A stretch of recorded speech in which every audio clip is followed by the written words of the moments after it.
Eh, sí, lo único que se puede deleitar es un buen Malbec, pero bueno.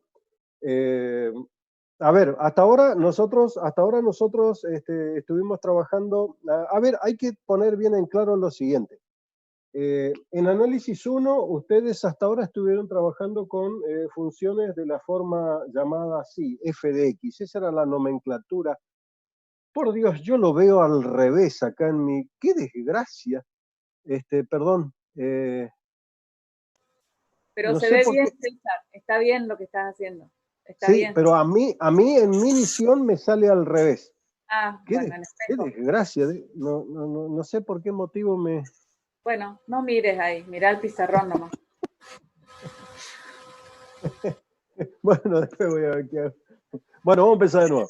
Eh, ustedes hasta ahora estuvieron trabajando en análisis 1 con funciones que están definidas sobre los reales, y la nomenclatura básica que utilizábamos era escribir f de x, ¿no es cierto?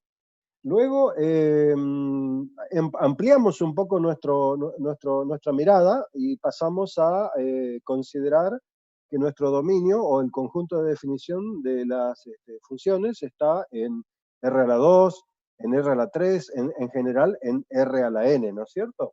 La forma más simplificada de ver las cosas se trataba de considerar funciones en R a la 2, era la forma más simplificada de analizar el problema, y hacíamos extensiva de toda la cuestión esta a decir que se trataba de una dimensión más o mayor, una dimensión mayor, no había ningún problema y todo se hacía extensivo, ¿no es cierto?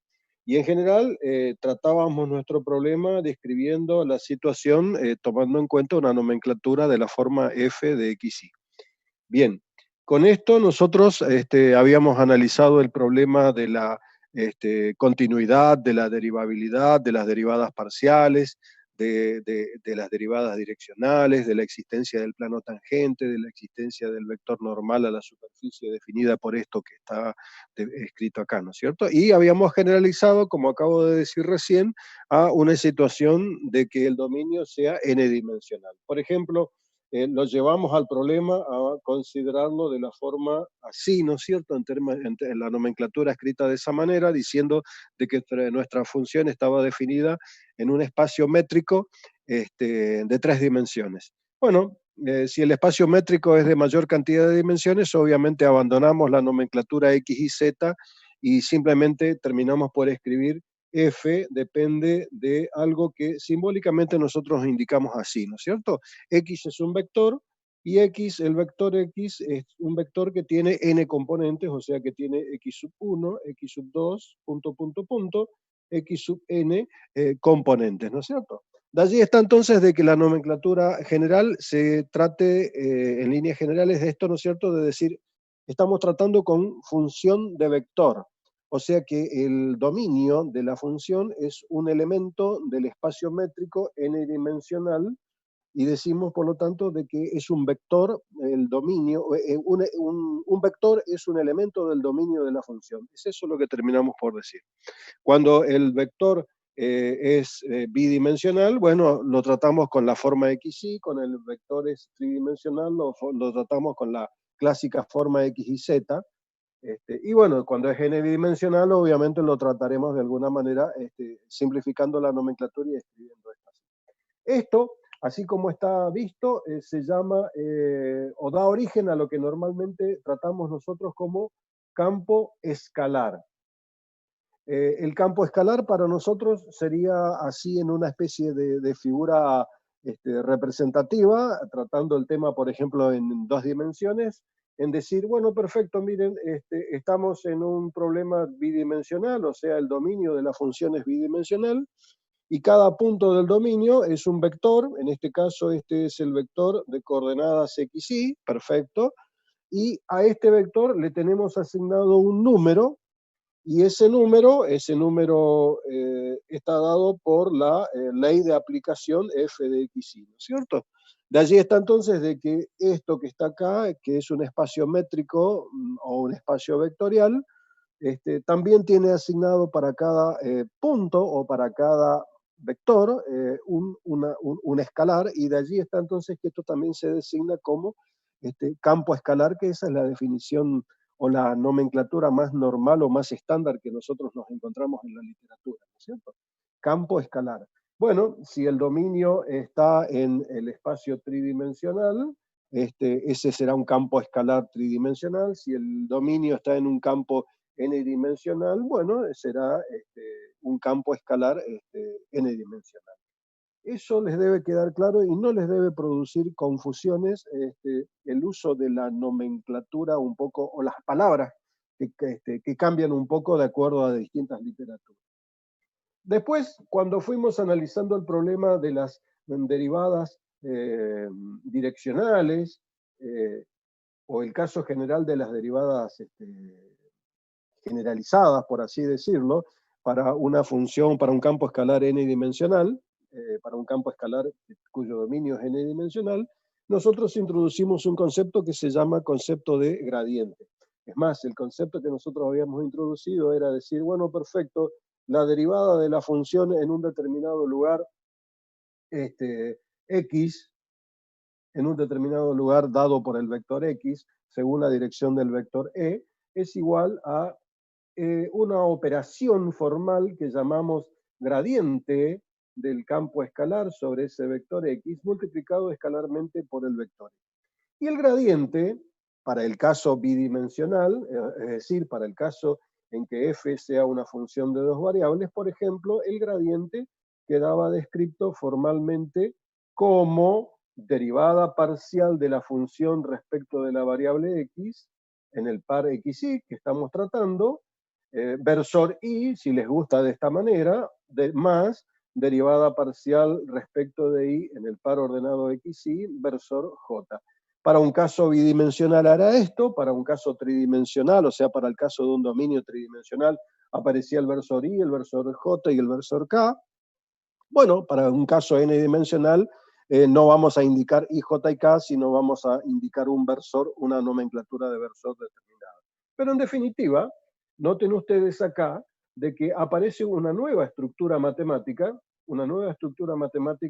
que deviene o surge de un campo escalar. O sea, un campo escalar, por ejemplo, de 3 variables, tiene, por la decisión de analizar el problema de las derivadas direccionales, una estructura que se llama gradiente. Bien, esa estructura gradiente, noten ustedes de que tiene una forma vectorial, y si yo me olvido de la palabra gradiente, me olvido concretamente de la palabra gradiente, puedo llegar a pensar específicamente en que estoy tratando con una función de vectores, o sea, de vector en vector, vamos a decirlo de esa manera. Pienso de esa manera.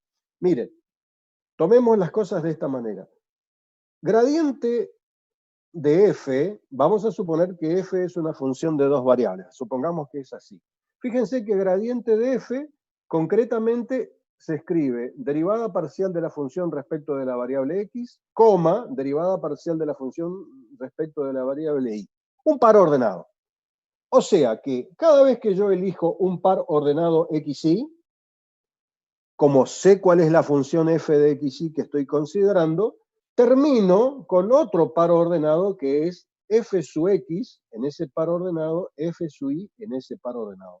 Fíjense que allí lo que estoy yo desarrollando o describiendo es, y prescindiendo del símbolo delta invertido, estoy diciendo f es una aplicación que va de un lugar que está incluido en R a la 2 y termina en un lugar que está incluido en R a la 2.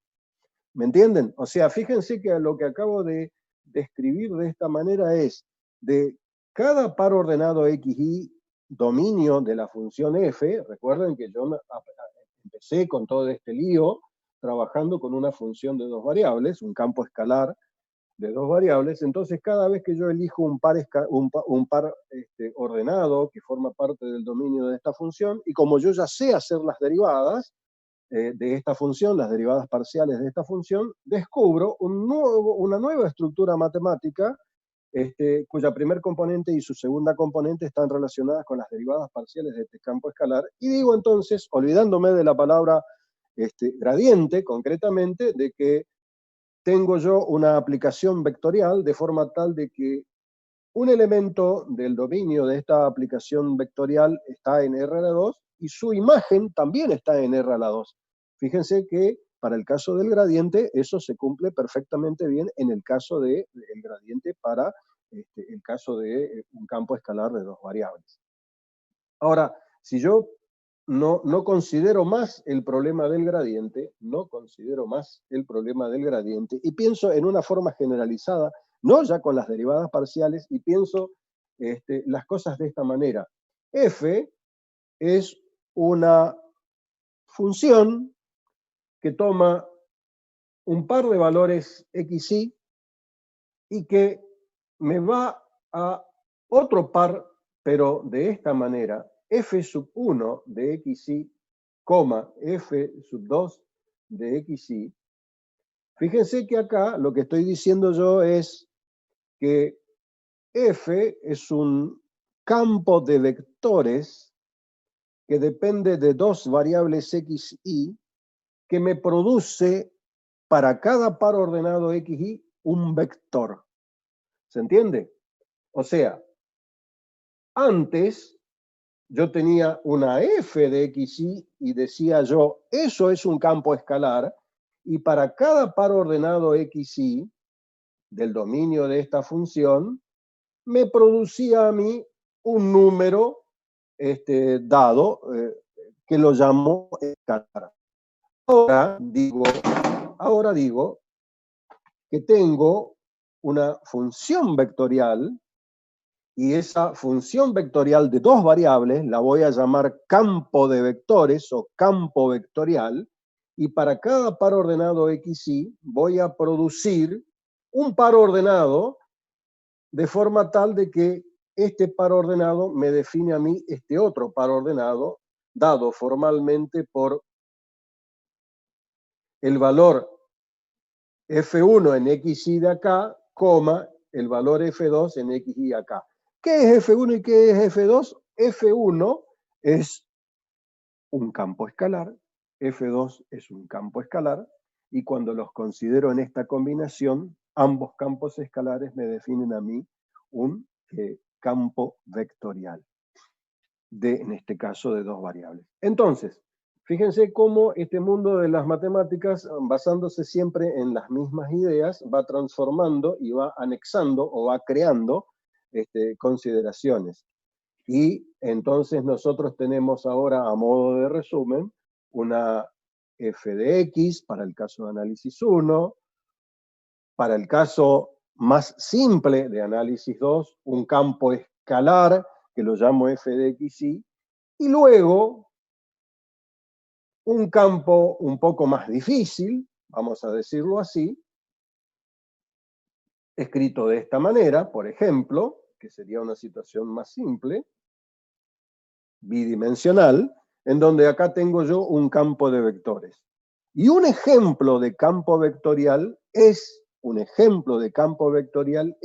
la aplicación que nosotros habíamos visto hace un rato, cuando estudiábamos el problema de las derivadas parciales, de que el gradiente aplicado al campo escalar considerado me producía a mí una componente f sub 1 y una componente f sub 2, donde la componente f sub 1 era igual a la derivada parcial respecto de la variable x, donde la componente f sub 2 me daba a mí la derivada parcial respecto de y, que sería una forma simple de ver cómo, a partir de este campo escalar, mediante esta aplicación y por la necesidad de describir el problema de la derivada direccional, descubro un campo de vectores, y ese campo de vectores específicamente tiene sus componentes medidas en términos de las derivadas parciales de este campo escalar respecto de x y respecto de y, ¿no es cierto? Para una aplicación que va de R a la 2 en R a la 2. Ahora bien, no siempre los campos de vectores devienen de la aplicación del concepto de gradiente, sino que pueden ser muchos más libres, por así decirlo, y sus componentes no están relacionadas con las derivadas parciales y simplemente ser componentes cualesquiera. Por ejemplo, nosotros podríamos decir que tenemos un campo de vectores F, que dependen del vector cuyas componentes son x, y, de forma tal de que su primer componente es 5x al cubo más 2y, su segunda componente es el seno de x. Por escribir cualquier cosa, ¿no es cierto? Noten que estas dos cosas que están acá son específicamente sendos campos escalares.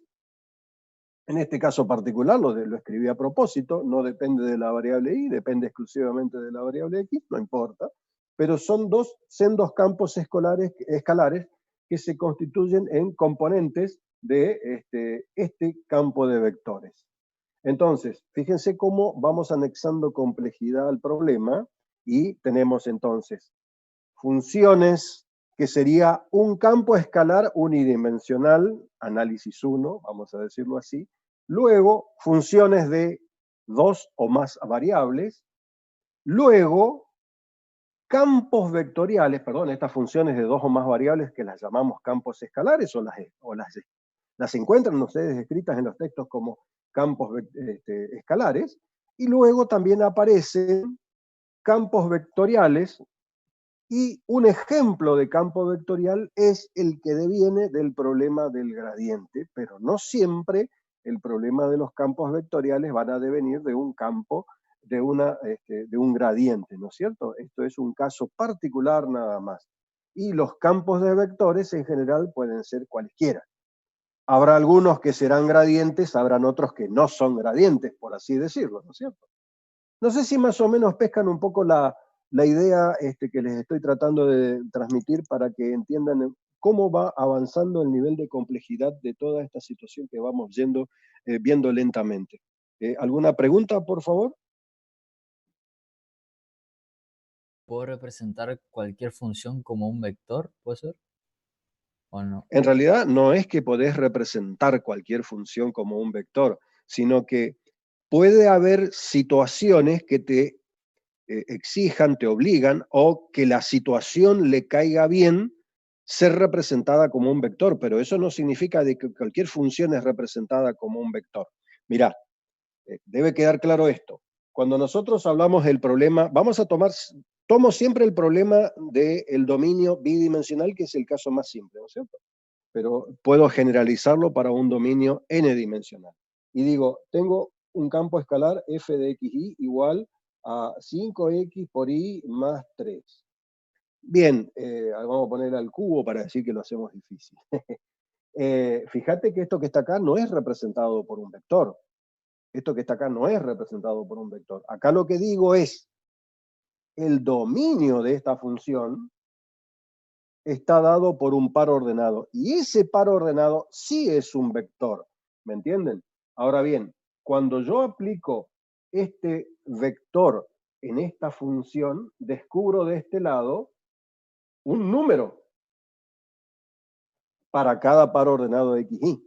Por lo tanto, acá digo que f es una aplicación que en principio va de r a la 2 en r. ¿Se entiende? Ahora, cuando nosotros consideramos, y lo voy a escribir con la letra F mayúscula para diferir un poco de la F minúscula, pero en esencia no es importante. Cuando yo digo que tengo un campo de vectores cuyo dominio es bidimensional, y digo que ese campo de vectores es de la forma, qué sé yo, 3x al cubo por y, 5xy. Fíjate que acá, en este caso particular, f, digo, es una aplicación que va de r a la 2 en r a la 2. Por lo tanto, si yo te tengo que responder, a la pregunta que vos hiciste de si puedo representar a una función como un campo de vectores, no. Fíjate que acá esto no es un campo de vectores, mientras que esto que está acá sí es un campo de vectores. No sé si eso responde a tu pregunta. Sí, sí. Bien. Y lo más importante... Sí, te escucho. Déjame meter un Sí. poquito la cuchara nada más. Sí, sí, sí.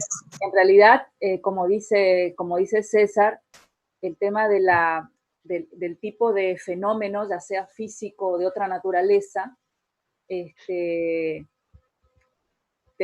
exige distintos tipos de funciones. Por ejemplo, si vos tenés que representar la dirección del viento en el espacio, no sé, en un lugar... Sí, en el espacio tridimensional. La velocidad del viento en el espacio tridimensional. Sí, La señor, velocidad sí. del viento y la dirección y todo eso necesitas vectores, porque vos necesitas no solamente la dirección del viento, sino también la magnitud, digamos, de esos vectores, ¿no? Con cuánta velocidad sopla, en qué dirección, en qué sentido. Entonces, la mejor forma de representar la dirección del viento y su magnitud y todo es un vector.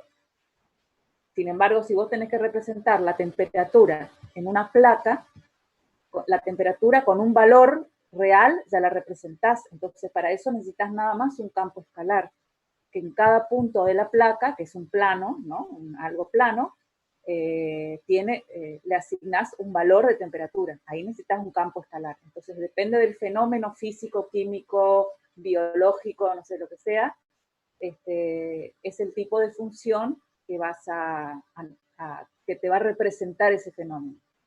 ¿Está? Claro, claro, claro. Lo que te dice la profe, yo te lo hice acá en una especie de dibujito para los que por ahí se pierden un poco. Y es en este dibujito, me imagino parado en un gran campo plano liso, en donde observo un edificio en el fondo y un arbolito en el otro fondo, ¿no es cierto? Acá.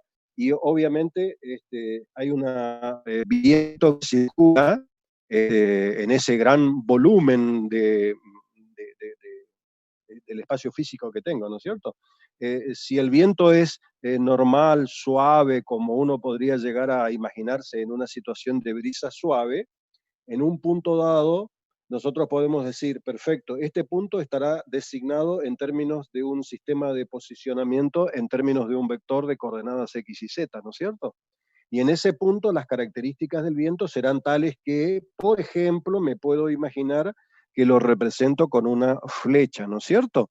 Entonces, pero esa flecha está aplicada en el punto de coordenadas X y Z, tiene una dirección y un sentido, ¿no es cierto? Entonces nosotros decimos que la velocidad del viento es una entidad vectorial que tendrá tres componentes. En el caso de la representación gráfica, fíjate que en la vertical no tengo, como digo que el viento es de forma laminar, suave, brisa perfecta, vamos a decir así, entonces nosotros podemos pensar ahí que el viento tiene una representación vectorial donde todos los vectores son iguales, ¿no es cierto? Eso se entiende. Entonces nosotros decimos que el viento tendrá una componente B1 que dependerá de X, de Y, de Z, una componente B2 que dependerá de X, de Y, de Z, una componente B3 que dependerá de X, de Y y de Z. Estas tres componentes definen la entidad vectorial que llamo velocidad del viento.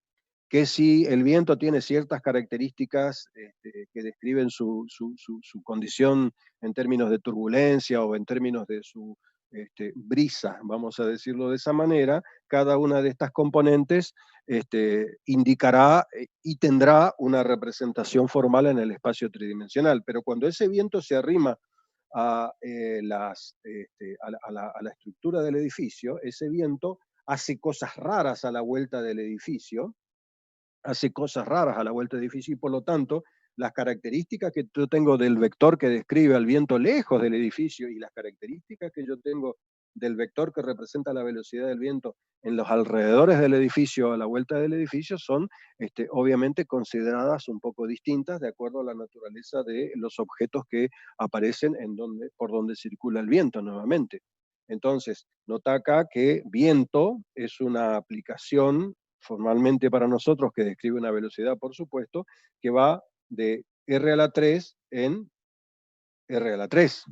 Y como te dijo recién la profe, si nosotros consideramos acá que la temperatura del aire es relativamente uniforme o estable, nosotros podemos decir que temperatura va a depender de X y Z, y en este lugar, si yo coloco un termómetro, me imagino acá un termómetro de bulbo, ¿no es cierto?, de mercurio, por lo que uno está acostumbrado a mirar, coloco en este punto el termómetro y el termómetro tendrá asignado un determinado valor. Por ejemplo, 27 grados centígrados, por ejemplo, en este lugar.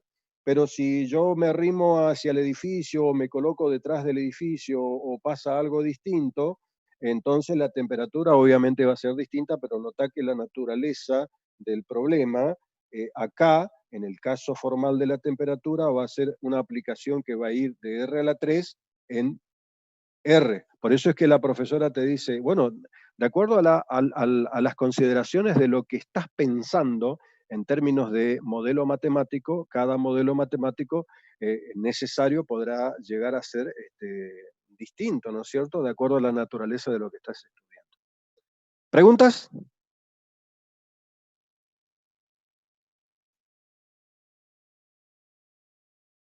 Bien.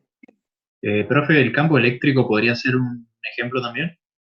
El campo eléctrico, que es lo que te enseñan en física, es un ejemplo perfecto de campo de vectores.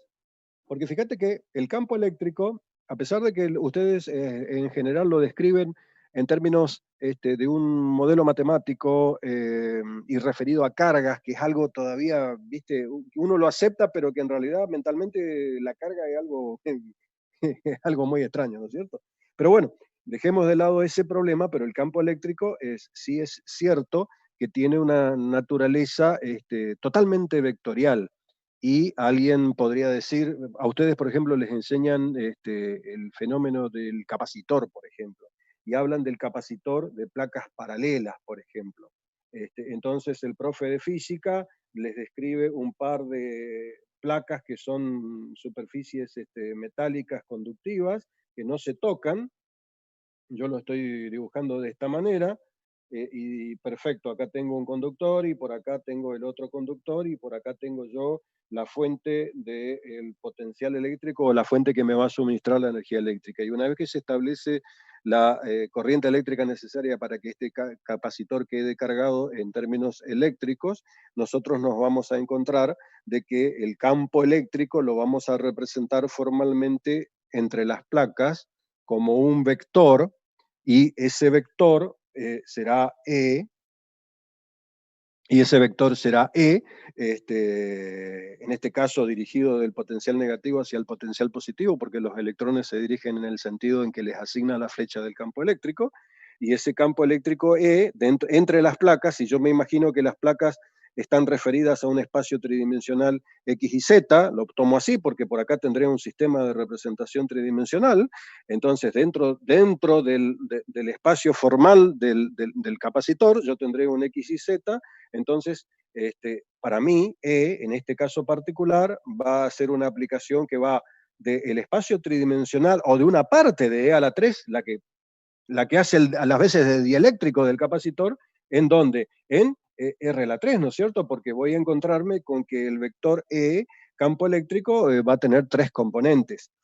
De que la mayoría de los problemas eléctricos que se consideran ustedes en física tratan de eliminar el problema de las componentes del campo eléctrico porque hay simetrías o se eligen ejemplos que tienen simetrías, o sea que todas las componentes son, o todas las componentes se anulan excepto una o algo por el estilo, que en general se opta por ese tipo de ejemplos.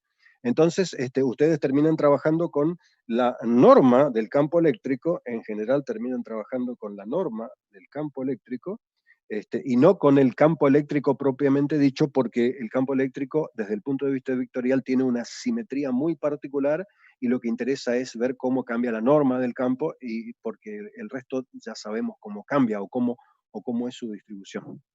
No sé si eso te empeoró la explicación o no. Contame. No, sí, está bueno. Bien.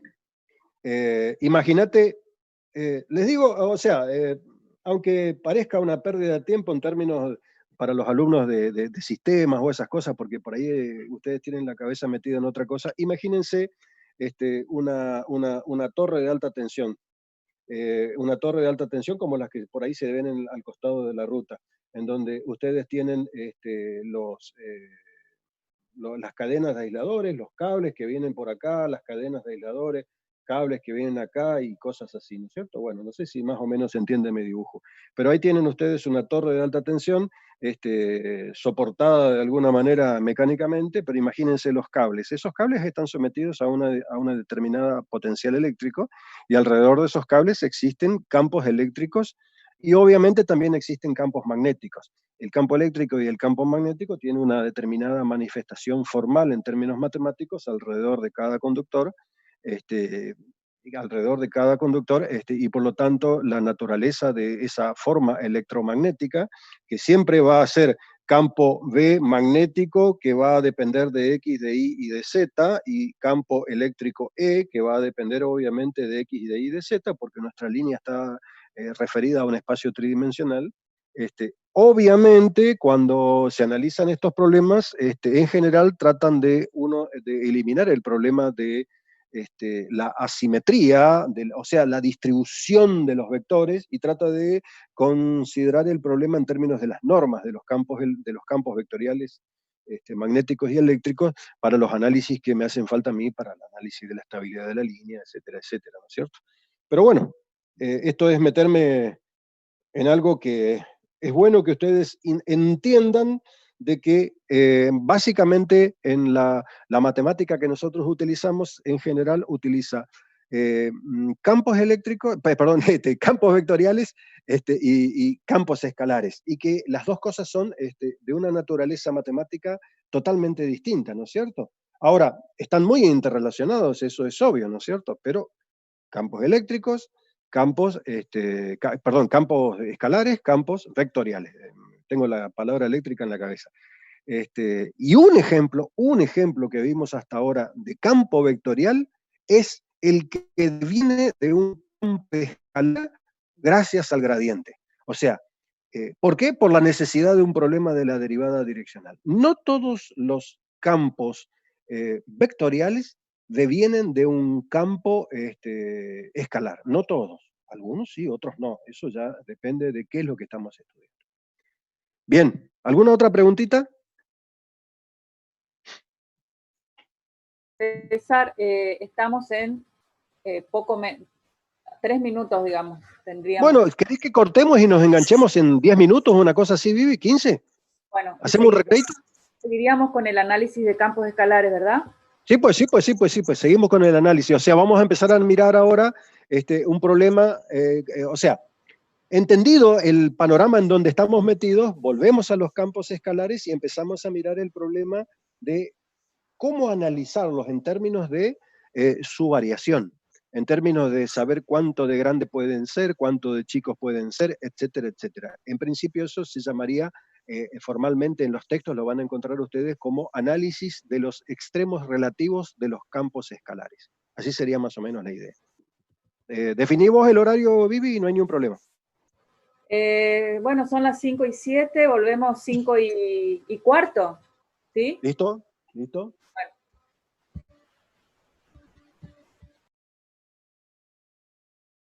Bueno, ¿alguna pregunta mientras vamos incorporando gente, por favor? ¿Quedó algo? Mientras entran todos, César, ¿Sí? Quería compartir una cosa, a ver si vos me podés, Dale. podés darnos alguna. Espera un poquitito, a ver. Sí. Espera un poquito que.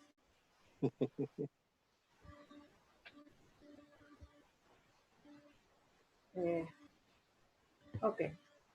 Bueno, otra vez será porque no lo encuentro. ¿Pero qué era, por lo menos? Era un simulador de campos. No lo puedo ver. Sí, en el GeoGebra tenés, inventás un campo. No, ese es un campo de direcciones, pero sí, a partir de un campo escalar, creo. Correcto. No sé bien. No, este era. No importa, del PET era. Bueno, pero, no importa. Mientras vos buscas. Lo encontré. Bueno, listo. Mira, esto es un simulador. Yo, por ejemplo, pongo una carga positiva correcto. Explica vos, porque yo lo hago y me encanta verlo, pero No, está, pero... acá como una negativa y pasa esto. Correcto. Sí, Y sí, si sí. pongo un sensor, supongo que el sensor es que me dice la resultante, ¿puede ser? No, lo que colocarás es el resultante, es el que te da la diferencia de potencial, probablemente. Vos colocás 2 puntos y estableces la diferencia de potencial. Y ese podría ser un campo escalar. Correcto. Mientras vemos esto, hay algo interesante en todo esto. Hoy les decía yo a ustedes de que no necesariamente un campo de vectores deviene de un campo escalar mediante una aplicación llamado gradiente. En el caso de la física y de los campos eléctricos, sí ocurre eso. O sea que en la física se establece formalmente el concepto de potencial de un campo eléctrico, potencial eléctrico, perdón, y el gradiente del potencial es igual al campo eléctrico con el signo cambiado. O sea que en la descripción normal de la física, el modelo matemático que ajusta bien al tema dice que si tengo una función potencial U... Pará, que tengo que dejar de... Sí, no, pero está bien, se ve ahí, creo que lo ven. Una función potencial U que depende, en el caso que presentó la profesora Vivi, es un campo que depende de X y de Y, prescinde de la tercer componente Z, porque asume que todo el problema es bidimensional. En general, con los campos eléctricos no pasa eso, y con los campos eléctricos lo que pasa siempre es que nuestro problema es tridimensional, siempre. Salvo que las simetrías del campo desde el punto de vista geométrico sean tales que pueda yo prescindir de las demás componentes y trabajar con una sola componente. Pero en general lo que se define es el potencial eléctrico, que depende de X y Z, y el gradiente de ese potencial eléctrico, es igual a menos el campo eléctrico E, concretamente. Esto es el problema básico de la, por lo menos, electrostática, que ustedes estarán analizando con algún profe de física, me imagino. Y probablemente hayan escrito o alguien haya dicho que el gradiente del potencial es igual al campo eléctrico con el signo menos incorporado. El signo menos es un problema de ciertas convenciones establecidas en el problema de ajustar el modelo matemático a las cuestiones de la física. Pero en principio, dejando de lado el signo, el gradiente del potencial es igual al campo eléctrico, básicamente. Estamos todos, César, así que vamos a lo nuestro. Bien. Bueno, volviendo al tema de los campos escalares y yendo a la situación de un campo escalar de 2 variables. A eso lo voy a reflejar formalmente en términos de la simbología estándar nuestra como f de xy. Bien, puede ocurrir que desde el punto de vista gráfico, porque fíjense que esto sí es graficable, desde el punto de vista gráfico puede ocurrir de que la representación gráfica de este campo escalar, suponiendo esto x, esto y, esto z, sea como más o menos es la representación gráfica de un paraboloide de esta manera. Más o menos, me imagino, ¿no es cierto? Una parte de la representación gráfica de este campo escalar es esto. En este lugar del dominio, específicamente en este lugar del dominio, noten ustedes de que el campo escalar adquiere una situación de que el valor que toma el campo escalar está dado por este segmento, y si tomamos un entorno a la vuelta del punto específico que hemos considerado, el valor que toma el campo escalar es, desde el punto de vista de la visión geométrica que estamos dando nosotros, más grande. O sea que si nosotros le llamamos a este par ordenado, vamos a llamarlo así, x0 y 0 para identificarlo, y allí f en x sub 0 y sub 0 menos el valor que toma f para todo xy a la vuelta de un entorno de x0, y0 es tal que esto es siempre este factor más grande que este factor por la forma que estoy haciendo la representación gráfica, significa entonces de que esto será negativo. ¿Se entiende? Ahora bien, eso significa que si para todo xy que corresponde a un entorno dado alrededor de x0 y 0 ocurre esta situación, decimos que el campo escalar f de xy en x0 y 0 adquiere una condición de un mínimo relativo, porque yo no sé qué pasa por otro lugar, yo simplemente les digo, acá pasa por una condición de mínimo relativo que toma la función. ¿Cuánto vale el mínimo relativo? Obviamente el mínimo relativo vale f en x sub 0 y sub 0, ¿no es cierto? Ahora bien, si nosotros pensamos en una situación invertida y damos vuelta mentalmente este pseudo paraboloide que acabo de dibujar, estaría pasando de que f en x sub 0 y sub 0 menos f en xy sería, por ejemplo, mayor que 0. O sea, que en términos gráficos, como dije recién, doy vuelta a mi problema y mi representación gráfica en términos intuitivos que estoy tratando de escribir, hacen de que en el par x0 y 0, la función sea más grande que cualquier otro valor que toma la función en un entorno, obviamente, alrededor del x0. Obviamente estoy diciendo de que dado el x0 y 0, tengo un entorno y todos los xy de este entorno, obviamente, o cumplen esta condición o cumplen esta condición.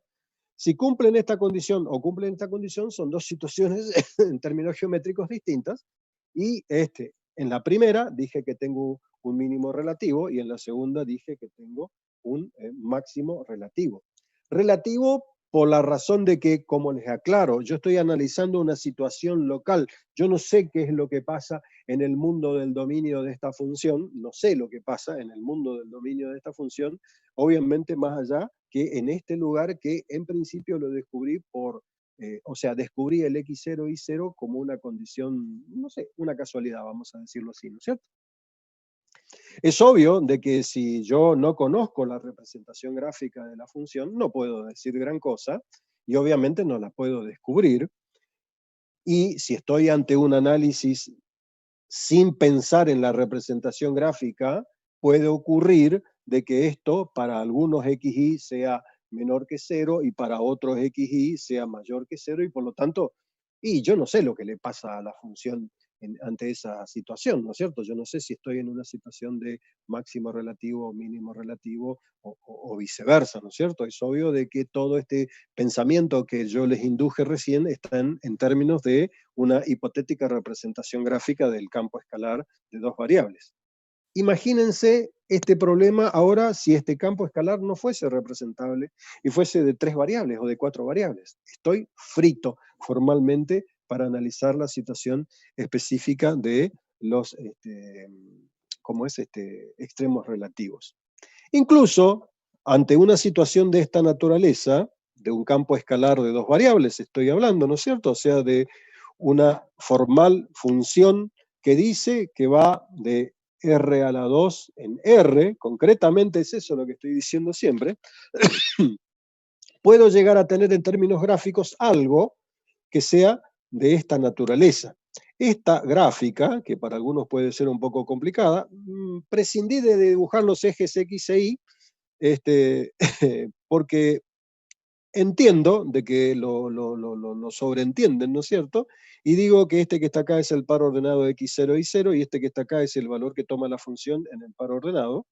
Entonces, ustedes notarán acá para la forma de mi representación gráfica, fíjense que lo que acabo de más o menos representar gráficamente acá es lo que le llaman por allí el lomo de un caballo o la silla de montar que va arriba de un caballo.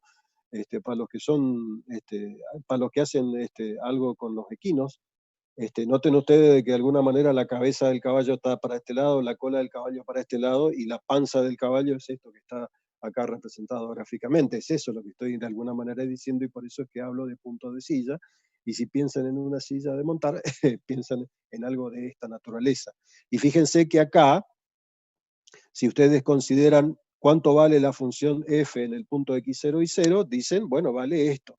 Pero si considero yo la diferencia con respecto a pares ordenados que corresponden a un entorno, notarán ustedes de que para ciertos pares ordenados la función será menor, para ciertos otros pares ordenados será mayor. En otras palabras, si este signo no se mantiene, si este signo no se mantiene firme, y se produce una situación de que a veces es positivo y a veces es negativo, entonces, si la representación gráfica que yo tengo es de esta naturaleza, significa entonces de que la función allí, ¿qué tiene? Un punto de silla. Es eso lo que se dice. Obviamente para campos escalares de dos variables. Si mis campos escalares fuesen de 3 o más variables, sí, los puntos de silla carecen de sentido en términos gráficos, ¿no es cierto?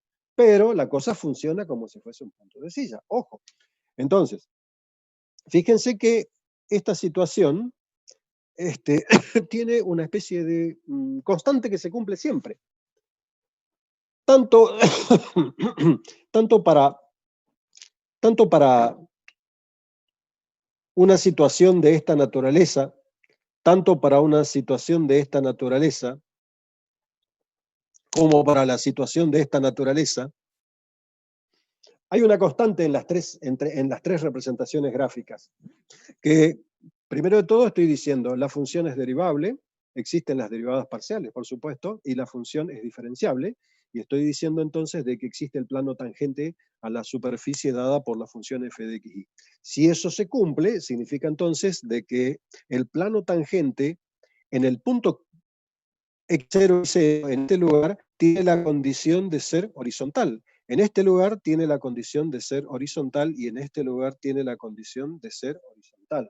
Y si en las tres situaciones los planos tangentes son horizontales, significa que todas las rectas que habitan sobre ese lugar, en el punto de tangencia estoy hablando, todas las rectas que pasan por ese punto de tangencia tienen sus pendientes nulas. Y por lo tanto, si todas tienen sus pendientes nulas, significa entonces de que la derivada, recuerden el concepto de la fórmula de la derivada direccional era igual a derivada parcial respecto de x por el coseno más la derivada parcial respecto de y por el seno. Y estoy hablando de que el plano es horizontal y por lo tanto la derivada direccional es nula, y por lo tanto las componentes derivada parcial respecto de x y derivada parcial respecto de y son nulas, ¿no es cierto? Si me acuerdo de eso, entonces yo diría que la condición necesaria para que exista una situación de esta naturaleza involucra que la derivada parcial de la función respecto de la variable x y la derivada parcial de la función respecto de la variable y se anulen. O sea que acá viene la situación siguiente. Hoy dije, sé que si represento gráficamente a esta función, puede ser que me encuentre con una cosa así. Y descubro que si tengo una cosa así, se cumple esto. Pero si pasa algo al revés y no sé su representación gráfica, pero descubro esto, o por lo menos descubro los lugares en donde se anulan las dos derivadas parciales, es porque estaré descubriendo esto. Entonces, si pasa eso, digo, este campo escalar tiene puntos críticos. ¿Dónde tiene los puntos críticos? En los lugares en donde pasa esto. Entonces digo, la condición necesaria para que exista un punto crítico es que se anulen las derivadas parciales.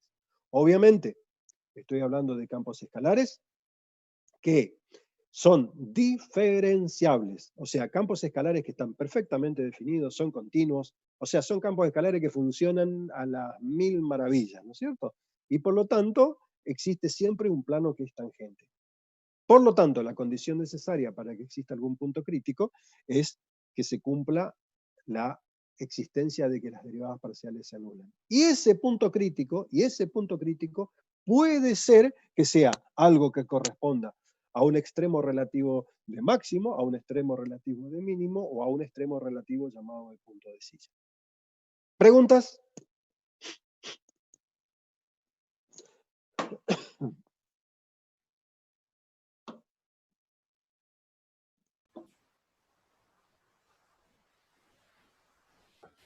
César, ahí te están pidiendo que repitas lo último, porque no se escuchó bien. Lo repito yo, Joaquín, si te parece. Bueno, sí. Lo que dijo al final o en general es, dado un campo escalar sin ningún tipo de problemas, es decir, un campo escalar que sea diferenciable. Eso implica que tiene sus derivadas parciales continuas, ¿sí? Por lo tanto, existe plano tangente en un punto determinado, P sub 0. Si en esas condiciones las derivadas se anulan en el punto, podemos decir que en ese punto hay un punto crítico. Y tendré que averiguar si ese punto crítico es un punto máximo relativo, un punto mínimo relativo o un punto de ensilladura. No sé si está claro. Tomen este ejemplo, por favor, y analícenlo a este ejemplo. Tomen este ejemplo. Por ejemplo,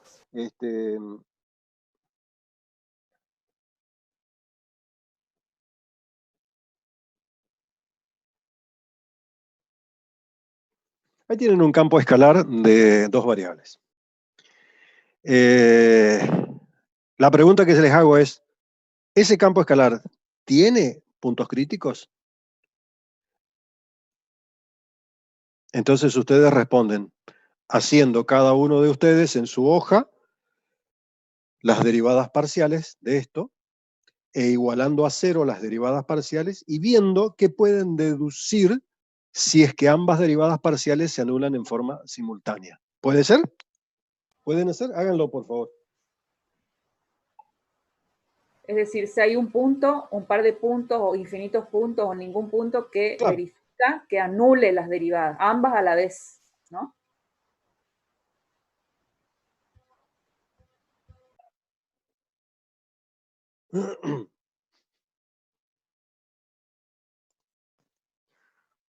Derivada parcial respecto de X.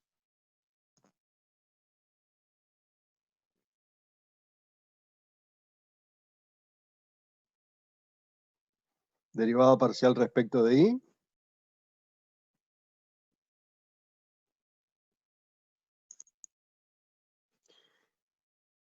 ¿Este sistema de ecuaciones tiene solución?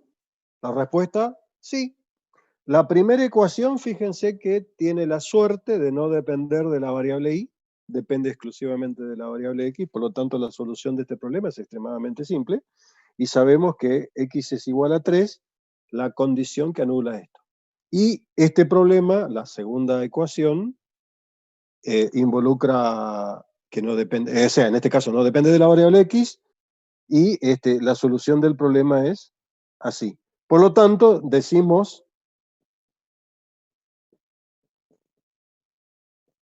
que el par X0 y 0 es igual al par ordenado 3, 2. ¿Se entiende?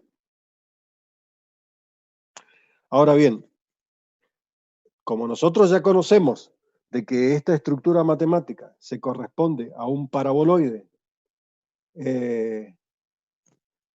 ahí alguien pregunta, ¿no es 1 la solución de Y? No, acá es Y menos 2. Al ser Y menos 2, esto se va a anular cuando Y valga 2. ¿Puede ser? Ajá. Bien.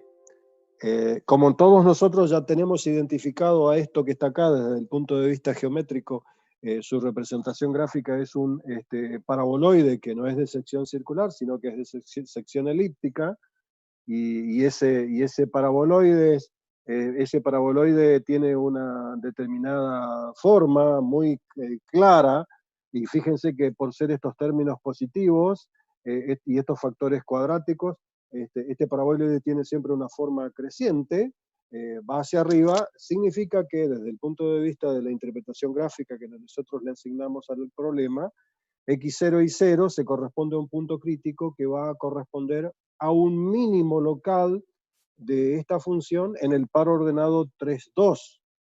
Fíjense que cuando X valga 3 y Y valga 2, esto se va a anular y el valor que toma el campo escalar va a ser 8, en otras palabras, y o sea, F en 3,2 va a ser igual a 8, y por la interpretación geométrica que le estoy asignando yo en términos de lo que ya estoy acostumbrado, sé que 3,2 se corresponde a un punto crítico en donde se anulan las derivadas parciales y corresponde a un mínimo que vale 8 para este caso, para este ejemplo, y dejó de ser relativo y pasó a ser absoluto, porque en la vecindad de todo el dominio de este campo escalar, yo sé por la estructura analítica que tiene, de que la función, lo más chico que puede valer es 8, porque de allí en más siempre va a ser cada vez más grande que 8, porque noten ustedes que estos factores son siempre cuadráticos y siempre me van a dar a mí un efecto de crecimiento de la función a medida que x e y se alejan de 3 y se alejan de 2. ¿Se entendió eso? Fíjense que acá mezclé una palabra adicional al tema y dije extremo, que dejó de ser relativo para pasar a ser absoluto. Y la naturaleza de lo absoluto nació en términos de una interpretación que yo le asigno a la estructura analítica de la función.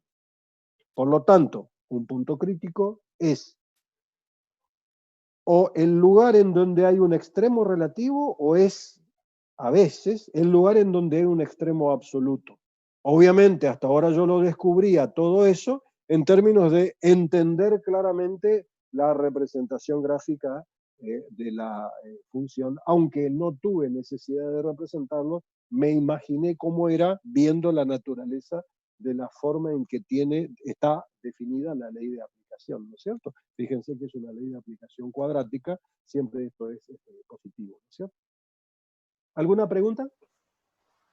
César, Sí. en definitiva, digamos, más allá de la parte de la interpretación geométrica, a veces hay campos escalares que no sabemos qué forma tienen, pero si bien no sabemos la forma, tenemos la expresión algebraica de la función que sí nos permite decidir si ahí hay un mínimo o un máximo, ¿verdad? Por ejemplo, si yo calculo f en otro punto que no sea el 3,2, digo 3,5, 2,2, Claro.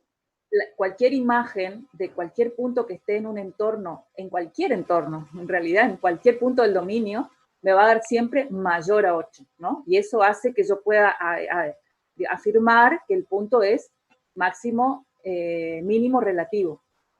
Claro, acá estaríamos, es un poco más laborioso, pero habría que hacerlo, en términos del análisis del signo, como lo hicimos o lo definí yo en un principio. Yo no me quise meter en ese análisis del signo, pero Vivi lo trae bien a colación porque es interesante hacerlo. Fíjense que f en 3,2 es igual a 8, y f en 3 más un cierto delta de x, 2 más un cierto delta de y, se corresponde al valor que toma la función en un entorno alrededor de 3,2. Obviamente me alejo de x un cierto delta de x, o sea, me alejo de 3 un cierto delta de x, y me alejo de y un cierto delta de y.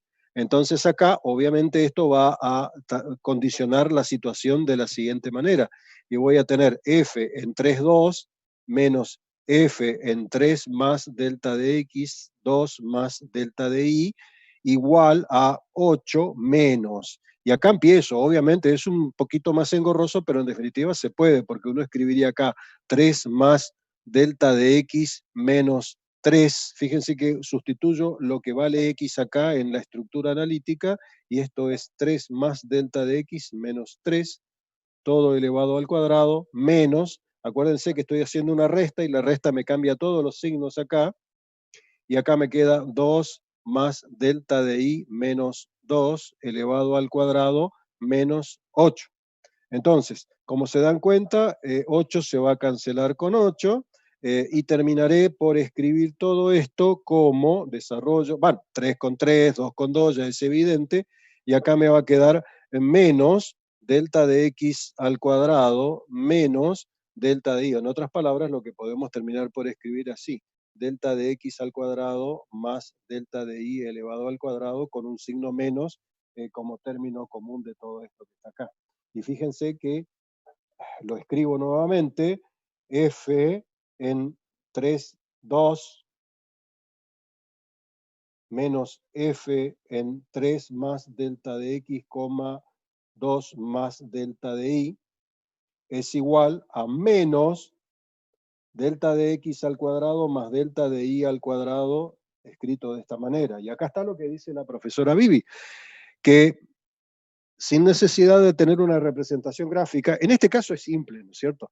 Pero sin necesidad de tener una representación gráfica y basándonos en la naturaleza de la ley de aplicación, podemos discutir el problema del signo de esto. Y habíamos dicho nosotros acá que si este valor que estaba acá menos este valor que estaba acá era siempre o positivo o negativo o algo por el estilo, representaba algo. Y fíjense que no me importa cuánto vale delta de x y no me importa cuánto vale delta de y, en este caso particular, para alejarme o sea, espantarme del 3,2, ¿no es cierto? O sea, me voy del 3,2, vamos a poner acá 2, vamos a poner acá 3, y yo estoy acá, a la vuelta. Obviamente no importa cuánto le dé a delta de x y a delta de y, yo me voy para algún lugar a la vuelta.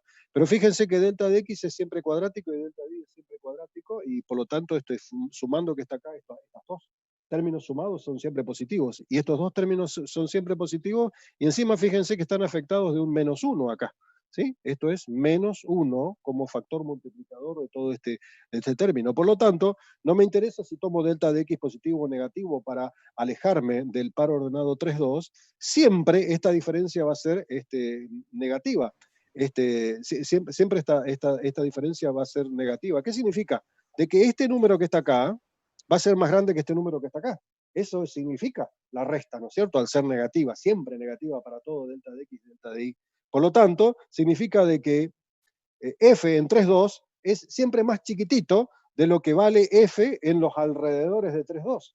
Y por lo tanto, estamos en la condición de decir que en ese lugar, 3,2, tenemos un punto crítico porque se anulan las derivadas parciales, y ese punto crítico, debido a esta naturaleza de esta comparación, se corresponde a un punto crítico que se corresponde a un mínimo de la función.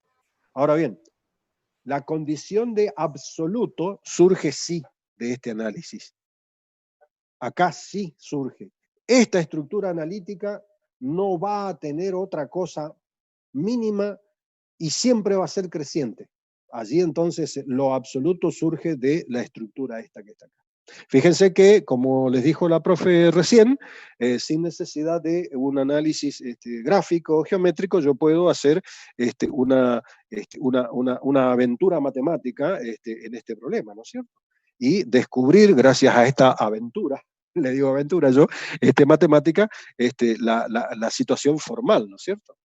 Imagínense que el problema no hubiese sido sino que el problema hubiese sido un poco más complicado y que hubiésemos tenido un campo escalar de 3 variables y que el campo escalar de 3 variables hubiese sido parecido a esto, pero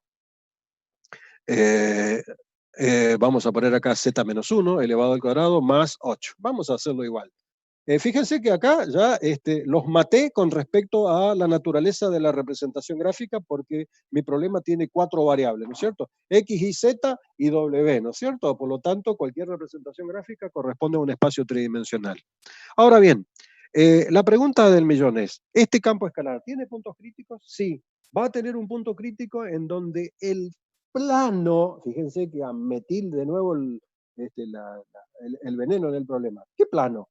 El plano que yo no puedo dibujar, pero que es una superficie plana y que puede ser tangente a una superficie que no existe en la representación gráfica, pero que funciona como si existiese, va a ser tal que ese plano va a ser horizontal. Y si el plano es horizontal, significa que la derivada parcial respecto de x, la derivada parcial respecto de y y la derivada parcial respecto de z se tienen que anular en forma simultánea. Y por lo tanto, acá, para la naturaleza de este problema, me voy a encontrar que la derivada parcial respecto de x, si lo miran bien al problema, se anula en x igual a 3, se anula en y igual a 2 y se anula en z igual a 1. Y por lo tanto, la terna x0 y 0, z0 igual a 3, 2, 1 se corresponde con el punto crítico de este campo escalar de 3 variables, Y obviamente puedo hacer el análisis del delta de función para los delta X, delta Y, delta Z, que me gustaría que lo hagan ustedes, y descubran de que ese delta de función siempre va a ser negativo, en este caso particular, y el punto crítico 3, 2, 1 se corresponde a un punto crítico que es un mínimo igual a 8, para este caso particular, igual a 8, y que por la naturaleza de esta estructura, ese punto crítico que se corresponde con un mínimo, es también al mismo tiempo un mínimo absoluto. No sé si eso aclaró o no el panorama. César, Sí. nos quedan 6 minutos, así que yo quería mostrarles una función que tiene muchos máximos y muchos mínimos. Correcto, correcto, resuélvanlo. Sí. Proponerles a ellos que lo hagan analíticamente, ¿sí? Sí. Y después dejar una pregunta, que es la que habíamos acordado que íbamos a dejar pendiente, para que ellos la piensen. Sí. Acá tengo esta... Perdóname, Vivi, disculpame, Vivi, la próxima clase vemos la situación formal analítica para prescindir de todos estos análisis que son medios tanteos, en definitiva, ¿no es cierto? Claro. Sí. Bueno, métele. Acá tengo, fíjense la función que está graficada, esta que está acá. Ustedes, si ven la forma que tiene la función, que está nada más, esta está graficada en una parte del dominio, en un cuadrado, pero en realidad el dominio son todos los reales, o sea, todo el plano real, ¿sí? Esto que ustedes ven se extendería a todo el plano real. Ustedes observen que es como un techo de esos de zinc, ¿no? Con lo cual, bueno, me cambió.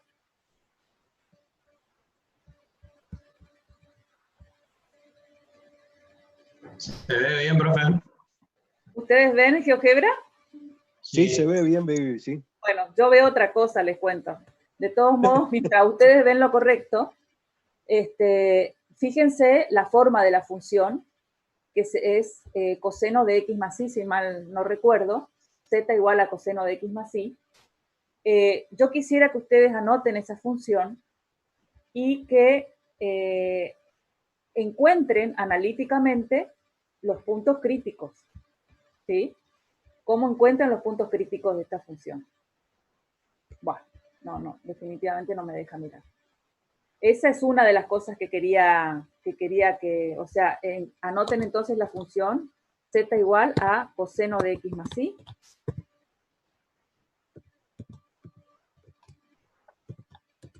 Planteen sus derivadas parciales, igualenlas a 0 y a ver cuáles son todos los puntos en donde ahí hay puntos críticos, ¿sí? Esa era una de las propuestas. Y la otra es, a ver si ahora me deja trabajar esto. Es otra función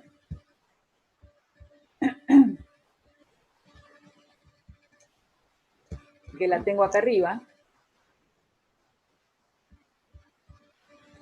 Esa raíz cuadrada que aparece ahí. Esa raíz cuadrada que está ahí, y quiero que vean la forma. ¿Qué sería esa raíz cuadrada? De x menos 2 al cuadrado más y menos 1 al cuadrado más 2. Eso sería la raíz cuadrada positiva, ¿no es cierto? Por eso tengo la parte de arriba de un cono, la parte superior de un cono. Lo que les pregunto, y que quiero que eso quede como para pensar, que lo piensen ustedes, es si esta función es diferenciable en este punto que se ve claramente que es un mínimo. ¿Sí? Es decir, si existen las derivadas parciales, si son continuas, todo lo que dijo hoy César. Bueno. O sea, para los dos casos, que encuentren los puntos críticos basándose en el criterio de anular las derivadas parciales y ver qué pasa. Claro, concretamente. Ahí, como ustedes ya ven que gráficamente se ve, ¿no es cierto? Se ve, ustedes lo pueden de todos modos graficar por su cuenta.